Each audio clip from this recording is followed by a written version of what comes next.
Budget కేటాయింపుల్లో Telugu రాష్ట్రాలకు జరిగిన అన్యాయాన్ని సరిచేస్తామని కేంద్ర మంత్రి వెంకయ్య నాయుడు అన్నారు. ఏపీకి ప్రత్యేక హోదా, పోలవరం విషయంలో మరిన్ని నిధులు కేటాయించి ఆదుకుంటామని చెప్పారు.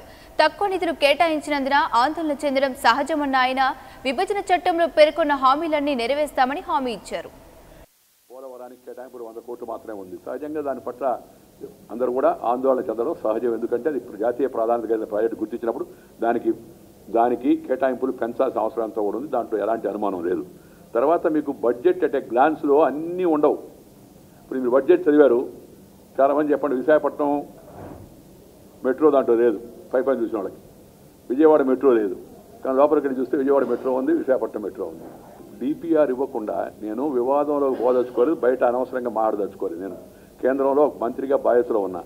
డీటెయిల్డ్ ప్రాజెక్ట్ రిపోర్ట్ ఇచ్చిన తర్వాత సిస్టమ్ తెలుసు కదా, ఆ ప్రాజెక్ట్ ఎప్పుడు స్టడీ చేసిన తర్వాత ఆ తర్వాత టెండర్ పిలవాలి.